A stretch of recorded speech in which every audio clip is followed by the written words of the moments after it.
কি রে, এদিকে তাড়াতাড়ি উঠ। তুই এগুলো কি পড়ছিস? বড় বড় কানের দুল, কপালি টিপ, তুই কি নিজের আয়নায় দেখছিস বের হওয়ার আগে যেগুলো খুলে? আমি কি পড়বো সেটা কি তোকে বলে পড়তে হবে? তুই এটা নিয়ে নাক গোলাবি কেন? আমি 110 বার নাক গোলাবো, তোকে দেখে কি মনে হচ্ছে তুই জানিস? তুই বিয়ে বাড়িতে যাচ্ছিস, কোনো ভার্সিটিতে না, যেগুলো খুলে। আমি যাব না। তো যাওয়া লাগবে না, এখন যেহেতু লেট হয়ে গেছে তুই ওঠ। আমি যাব না।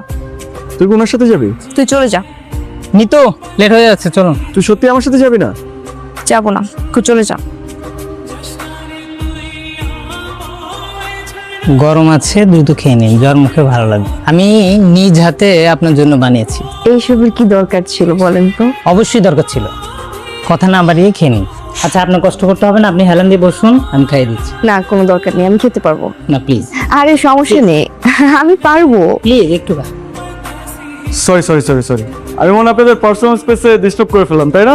আরে না না ভাই, আপনার ফ্রেন্ডের জ্বর আসছিল তাই আমি নুডলস বানিয়ে দিয়েছি। বসেন না প্লিজ। না না, ইটস ওকে, আপনি প্লিজ ওর টেক কেয়ার করেন, ওকে নুডলস খাইয়ে দেন। তাই বললে হয়? বসুন না, আপনাকেও একটু নুডলস দেই, খেয়ে বলুন আমি কেমন বানিয়েছি।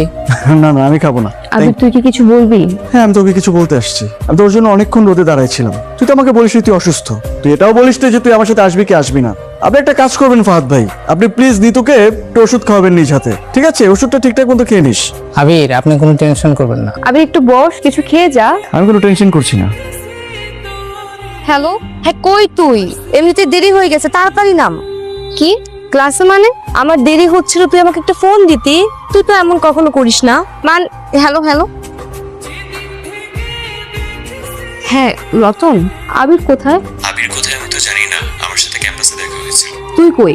আমি তো বাসায়। আবির তোর সাথে না? না না, আবির আমার সাথে নাই, থাকলে তো আমি তোকে বলতাম। তুই আমাকে সত্যি কথা বল। আচ্ছা, কি হয়েছে তোদের মাঝে আমাকে বলতো।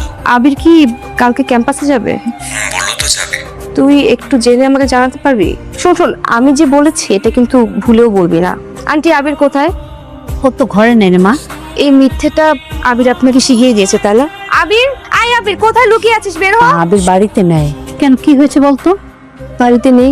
কোথায় গিয়েছে সেটা তো বলতে পারলাম না। জানেন আন্টি, আবিরের সাথে আমার ছোট থেকে বেড়ে ওঠা, আপনি তো জানেন সবকিছুই। আমরা একসাথে ক্যাম্পাসে যাই, একসাথে বসি, একসাথে ক্লাস করি। ছোট্ট কোনো ডিসিশন হলেও না একসাথে নিয়েছি। কিন্তু আজকে কয়টা দিন যাবত সে আমার ফোন ধরে না। আমি টেক্সট করলে সে আমার মেসেজ সিন করে রেখে দেয়, রিপ্লাই দেয় না।